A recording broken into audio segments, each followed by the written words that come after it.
Hello guys, most welcome. हम कर रहे हैं कॉर्पोरेट अकाउंटिंग, चैप्टर चल रहा हमारा वैल्यूएशन ऑफ शेयर्स। इस चैप्टर को हमने पिछले लेक्चर में स्टार्ट किया था और मैंने आपको शेयर्स का वैल्यूएशन करने के 3 मेथड बताए थे। इसमें सबसे फर्स्ट मेथड था हमारा इंट्रिंसिक वैल्यू मेथड। ये हमने पिछले लेक्चर में कर लिया था। आज के लेक्चर के अंदर हम अगले 2 नेक्स्ट मेथड्स करेंगे, जिसमें आता है हमारा यील्ड मेथड और अर्निंग कैपेसिटी मेथड। इन दोनों मेथड को समझाने और इनके फॉर्मूला से पर जाने से पहले मैं आपको इनके अंदर थोड़ा सा डिफरेंस बताता हूं। देखो, है क्या कि जब भी कोई भी इन्वेस्टर अगर किसी कंपनी में इन्वेस्ट करता है ना, तो उसके शेयर खरीदता है, तो वो जानना चाहता है कि वास्तव में इस शेयर की वैल्यू क्या है, उस शेयर की पर शेयर वैल्यू क्या है। वैल्यू पर शेयर बोल सकते हैं आप। हाँ, एक तो होती है स्टॉक मार्केट के अंदर वैल्यू, वो नहीं, वो मार्केट प्राइस पर शेयर होती है और वो डिमांड और सप्लाई पे डिपेंड करती है ज्यादा। वो कंपनी की जो एक्चुअल में पर शेयर वैल्यू है उससे बहुत ज्यादा या कम हो सकती है। तो मार्केट प्राइस जो है वो अंडर वैल्यूड या ओवर वैल्यूड हो सकती है। अगर आपको एक्चुअल वैल्यू चाहिए तो हमें वैल्यूएशन ऑफ शेयर करना पड़ता है। उसके ये 3 मेथड हैं। फर्स्ट मेथड में जब इंट्रिंसिक वैल्यू मेथड से हम किसी भी कंपनी की वैल्यू पर शेयर कैलकुलेट करते हैं तो उसका बेस रहता है नेट एसेट। आपने देखा भी होगा पिछले लेक्चर के अंदर, जब भी हमने इंट्रिंसिक वैल्यू पर शेयर निकाली थी तो नेट एसेट के बेसिस पे निकाली थी। क्योंकि जब भी कोई इन्वेस्टर किसी कंपनी में पैसा लगाता है, उसके शेयर्स परचेज करता है, तो उस इन्वेस्टर को उस कंपनी के एसेट्स के अंदर हिस्सा मिलता है। इसीलिए एसेट को बेस लेकर के वैल्यू पर शेयर कैलकुलेट कर ली। बट यहां पर जब हम यील्ड मेथड और अर्निंग कैपेसिटी मेथड पे जाते हैं तो यहां पर हम बेस नेट एसेट को नहीं लेते हैं, यहां हम बेस लेते हैं प्रॉफिट को, या फिर आप बोल सकते हैं अर्निंग को। सर ऐसा क्यों? ऐसा इसलिए क्योंकि इन्वेस्टर का मानना होता है कि अगर मैं नेट एसेट के बेसिस पर किसी कंपनी में इन्वेस्ट करता हूं तो वो एसेट में हिस्सा तो मिलेगा, लेकिन वो एसेट में हिस्सा एक्चुअली कब मिलेगा? जब उस कंपनी का लिक्विडेशन होगा। और कोई भी ये सोच के थोड़ी शेयर परचेज करता है कि इस कंपनी का लिक्विडेशन होगा तो मैं शेयर परचेज कर रहा हूं। ओके, हाँ ऐसा होता है, कुछ एक्सेप्शन केसेस में होता है, बट ऐसे कोई इन्वेस्ट करता नहीं। ऐसी कंपनी में कौन इन्वेस्ट करना चाहेगा जिसका बंद होने वाली है? इसीलिए कुछ इन्वेस्टर मानते हैं कि इस बेसिस पर वैल्यू पर शेयर कैलकुलेट करना सही नहीं है। अगर प्रॉफिट के बेसिस पर वैल्यू पर शेयर अगर कैलकुलेट करके इन्वेस्ट करें तो वो ज़्यादा बेहतर रहेगा, क्योंकि अभी रिसेंट में तो किसी भी इन्वेस्टर को प्रॉफिट ही मिलेगा। एसेट में हिस्सा तो लिक्विडेशन के टाइम मिलता है, जब कंपनी बंद होती है तब मिलता है। वैसे अगर सोचे कोई भी इन्वेस्टर तो सही, ये दोनों मेथड सही है कि भैया अभी जो है ना, हमें ये इन्वेस्ट करने पर इस पर कितना प्रॉफिट मिलेगा। अब कोई भी कंपनी प्रॉफिट शेयर होल्डर को जब डिस्ट्रीब्यूट करती है तो उसको हम क्या बोलते हैं? डिविडेंड। तो डिविडेंड के हिसाब से या एक्सपेक्टेड रेट ऑफ रिटर्न के हिसाब से जो है कोई भी इन्वेस्टर इन्वेस्ट करता है किसी भी कंपनी में, और उस बेसिस पे जो हम वैल्यू पर शेयर कैलकुलेट करते हैं वो है हमारा यील्ड मेथड और अर्निंग कैपेसिटी मेथड। अब आइए मैं दोनों को आपको एक एक करके समझाता हूं। फर्स्ट आते हैं हमारे सेकंड मतलब यील्ड मेथड पर।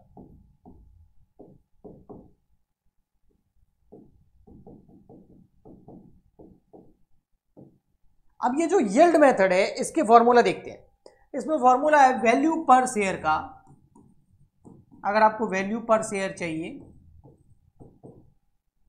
तो आपको टोटल 2 चीजें चाहिए। एक तो चाहिए एक्सपेक्टेड रेट ऑफ रिटर्न या expected rate of profit. Expected rate of profit, वही डिविडेंड, रेट ऑफ डिविडेंड हो गई, डिवाइड बाय एनआरआर मतलब नॉर्मल रेट ऑफ रिटर्न, और multiply by paid up value पर शेयर। पेड अप वैल्यू पर share. अब एक एक करके समझते हैं। एक्सपेक्टेड रेट ऑफ प्रॉफिट का मतलब वही हो गया कि भाई रेट ऑफ डिविडेंड, मतलब एक्सपेक्टेड मतलब अभी तक कैलकुलेट हुआ नहीं है ना, अभी इन्वेस्ट कर रहे हैं ना, तो फ्यूचर में कितना मिलेगा। तो एक्सपेक्टेड रेट ऑफ डिविडेंड हो गया, इसको ये भी लिख सकते हैं आप इसकी जगह, और उसमें डिवाइड करना है एनआरआर। एनआरआर मतलब नॉर्मल रेट ऑफ रिटर्न, कि भाई हमारे जैसे ही, इस कंपनी जैसे ही जो दूसरे बिजनेसेस हैं उनको क्या रेट ऑफ रिटर्न मिलता है, वो जितना इन्वेस्टमेंट करते हैं उसके ऊपर नॉर्मली कितना रिटर्न मिल जाता है। और पेड अप वैल्यू पर शेयर का मतलब अगर 100 रुपये का शेयर है तो कितने रुपए कंपनी ने मंगा लिए हैं, 10 रुपये मंगा लिए हैं, 80 रुपये मंगा लिए हैं, कितने रुपए पेड अप है। ओके, अब यहां पर ये क्वेश्चन में आपको गिवन होगा, ये भी क्वेश्चन में आपको गिवन होगा, तो हमें कैलकुलेट क्या करना, हमें कैलकुलेट करना है एक्सपेक्टेड रेट ऑफ प्रॉफिट। उसका फॉर्मूला मैं बता देता हूं आपको।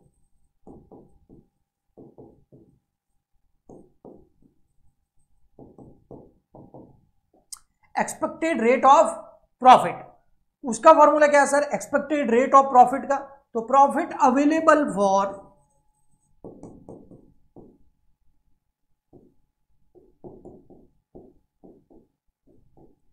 इक्विटी शेयर होल्डर, या फिर इक्विटी शेयर होल्डर को कितना डिविडेंड दे रहे हैं वो भी ले सकते हैं आप, दोनों ही जो है एजम्पशन सही है, और divide by paid up value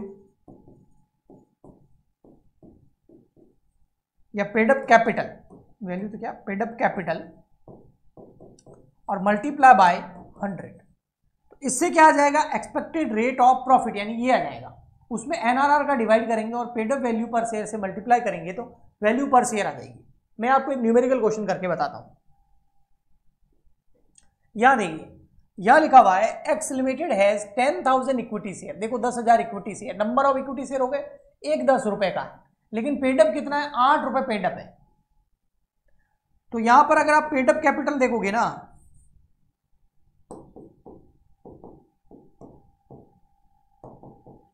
वो कितनी है, 10,000 शेयर पर 8 रुपए ही मंगाए अभी तक, पूरे 10 रुपए मंगा लिए होते तो 10 से मल्टीप्लाई कर देता, बट 8 रुपए ही मंगाए हैं, तो 80,000 रुपए पेड अप कैपिटल है, यानी कि 20,000 रुपए अभी भी मंगाने बाकी है, यानी कि 2 रुपए अभी भी कॉल्ड अप करने बाकी है।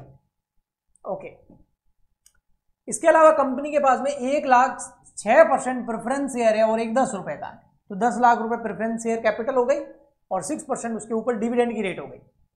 The company has a practice of transferring 20% of the profit to general reserve, company हर साल 20% प्रॉफिट जो है वो जनरल रिजर्व में ट्रांसफर कर देती है। Okay, if the expected profit based on the past year, भाई एक्सपेक्टेड प्रॉफिट ही होगा क्योंकि इन्वेस्टमेंट कर रहे हैं ना, तो एक्सपेक्टेड प्रॉफिट कैलकुलेट करते हैं पास्ट ईयर के बेसिस पर, और वो आपको क्वेश्चन में दे रखा है कि भाई प्रॉफिट बिफोर टैक्स जो है वो 2 लाख रुपए है। तो सबसे पहले हमें कैलकुलेट करना होगा profit available for equity share holder. कैसे कैलकुलेट करते हैं, तो देखो बहुत सिंपल है,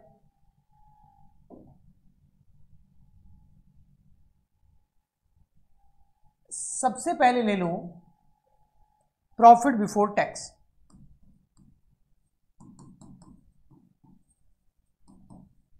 वो है सर आपका 2 लाख। इसमें सबसे पहले टैक्स लेस होगा और टैक्स की रेट दे रखी है कितनी, 50%, 50% लेस टैक्स, जो कि है 50%, और 2 लाख का 50% हो गया 1 लाख रुपए। तो आपका प्रॉफिट बिफोर टैक्स और ये आ गया आपका प्रॉफिट आफ्टर टैक्स, पीएटी, यानी कि प्रॉफिट आफ्टर टैक्स आ गया आपका 1 लाख रुपए। अब इसमें से हम क्या कर रहे हैं, कुछ तो जनरल रिजर्व में ट्रांसफर कर लेते हैं, कुछ क्या कर रहे हैं, जनरल रिजर्व में ट्रांसफर कर रहे हैं।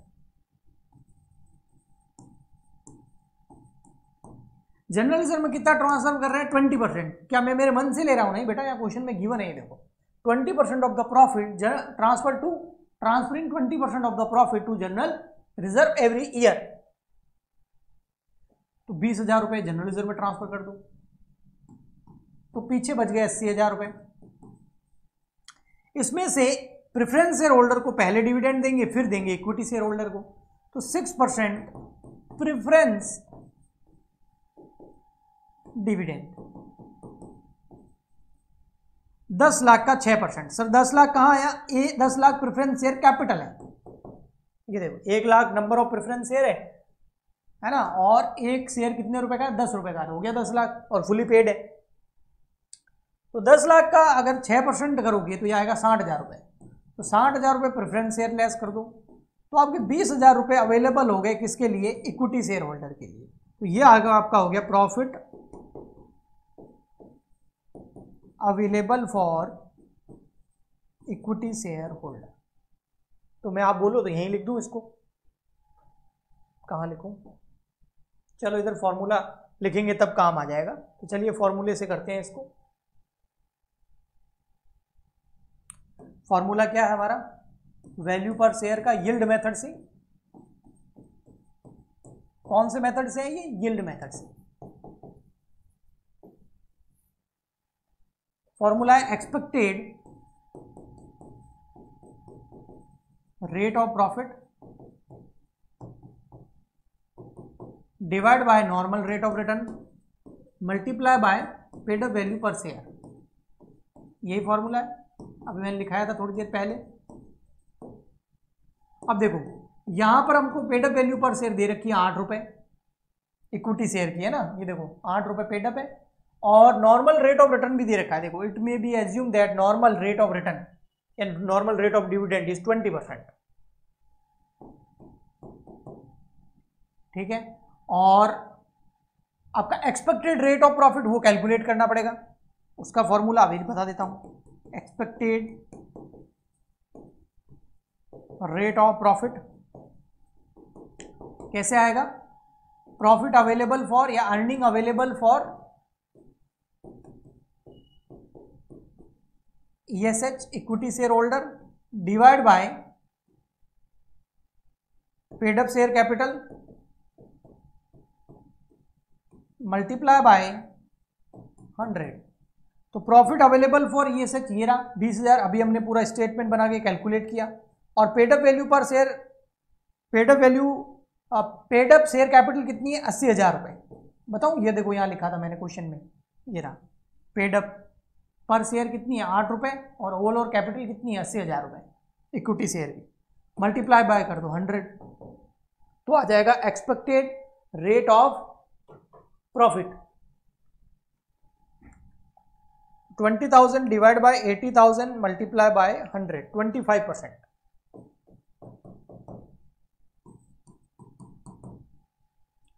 तो 25 डिवाइड बाय 20 मल्टीप्लाई बाय 8, 10 रुपए। ये क्या आ गई? वैल्यू पर शेयर यील्ड मेथड से।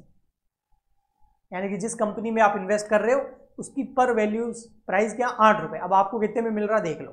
ठीक है, ओके जी। तो ये हुआ हमारा कौन सा? Yield method. समझ में आ गया? ठीक है सर। अब हम आगे बढ़ते हैं और हम करते हैं कौन सा मेथड? Earning capacity method. अब इन दोनों में ज्यादा फर्क नहीं है, एक ना फॉर्मूला सेम रहेगा ताकि आपको याद भी हो जाए। Earning capacity method.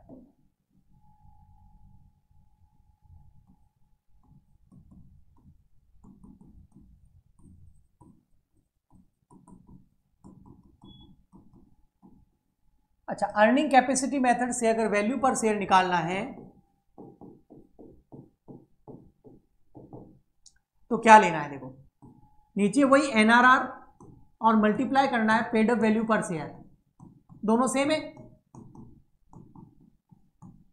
Yield method में भी यही किया था हमने, यील्ड मेथड में भी यही किया था, डिवाइड किया था NRR से और मल्टीप्लाई किया था पेड अप वैल्यू पर शेयर से।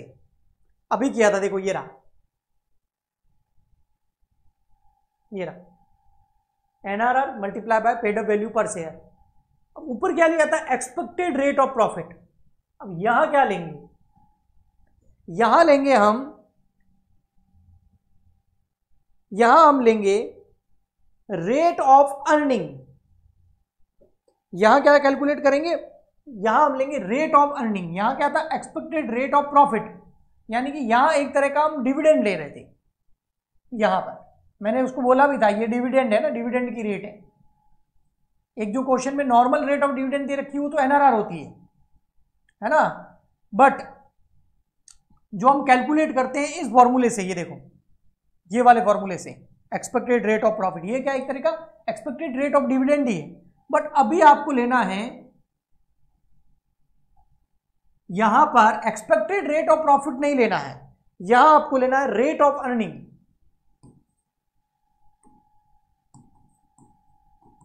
अब ये रेट ऑफ अर्निंग आएगा कैसे ये देखना, जैसे वहां एक्सपेक्टेड रेट ऑफ प्रॉफिट निकालते थे, यहां रेट ऑफ अर्निंग निकालना है आपको, रेट ऑफ अर्निंग।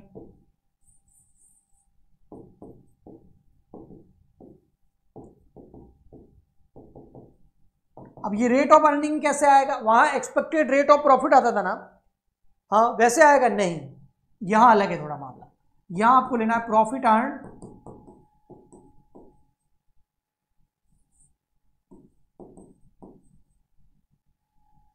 ठीक है, और डिवाइड करना आपको यहां पर एवरेज कैपिटल एम्प्लॉयड और मल्टीप्लाई करना है 100 से, तो आएगा आपका रेट ऑफ अर्निंग। अब सर यहां पर इन दोनों का मतलब बताता हूं। प्रॉफिट अर्न का मतलब क्या है, profit after tax, profit before tax, या earning available for equity share holder.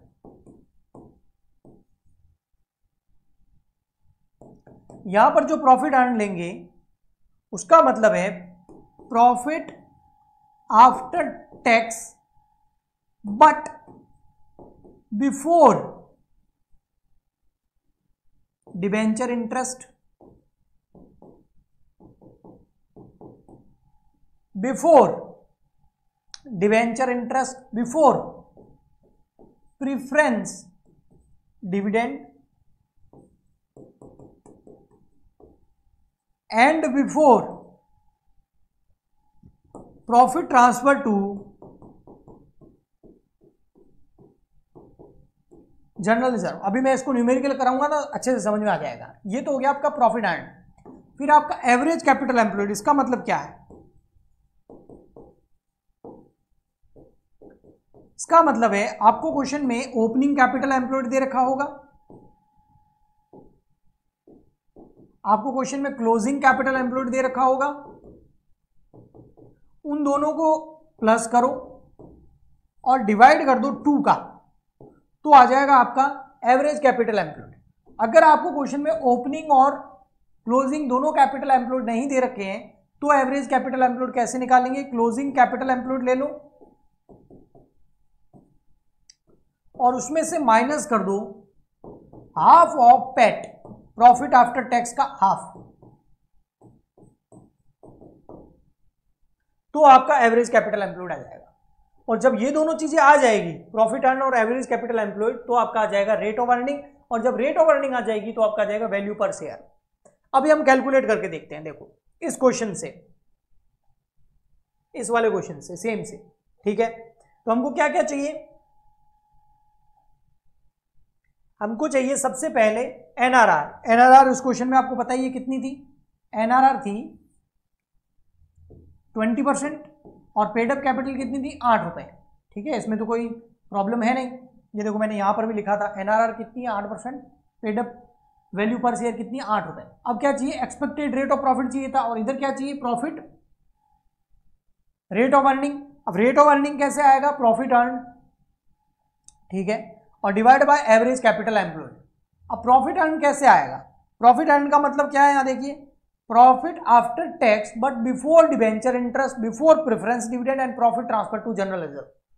यानी कि टैक्स लेस कर दो लेकिन डिबेंचर का इंटरेस्ट लेस मत करो, प्रेफरेंस डिविडेंड लेस मत करो, ट्रांसफर टू जनरल रिजर्व नहीं करना, अगर किया है तो वापस ऐड कर देंगे। तो प्रॉफिट आफ्टर टैक्स लेना आपको, और प्रॉफिट आफ्टर टैक्स ये रहा, देखो इस क्वेश्चन के अंदर ये रहा।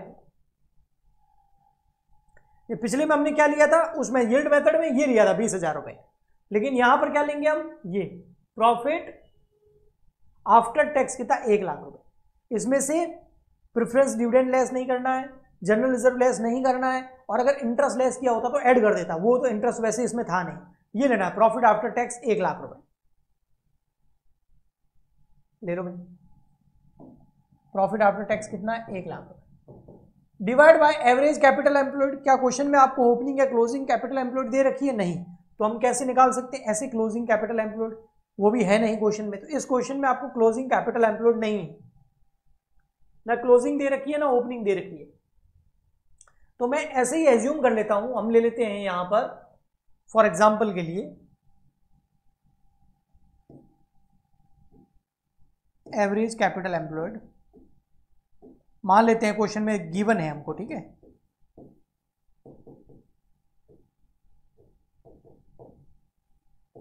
10 लाख रुपीज, ठीक है, मैंने ऐसे ही ले लिया एक अमाउंट, क्योंकि इस क्वेश्चन में गिवन है नहीं ना, तो फिर ऐसे ही अनुमान के तौर पे ले लिया ताकि आपको समझ में आ जाए। तो यहां पर नीचे डिवाइड कर दो 10 लाख रुपए का और मल्टीप्लाई कर दो 100 का, तो आ गया 10%। ये 10% क्या आ गया, रेट ऑफ अर्निंग। अब यहाँ 10 को यहाँ रख दो, अब देखो 10 डिवाइड बाय 20 मल्टीप्लाई बाय 8, ये आ गया 4 रुपये पर शेयर। आया समझ में? तो आप प्रैक्टिस करना इन फॉर्मूलों को अच्छे से। आप चाहो तो स्क्रीनशॉट ले सकते हो या फिर टेलीग्राम चैनल ज्वाइन कर सकते हो, वहां पर इसका PDF मिल जाएगा आपको, और स्क्रीनशॉट लेना है तो ले लीजिए, मैं आपको टाइम दे देता हूँ।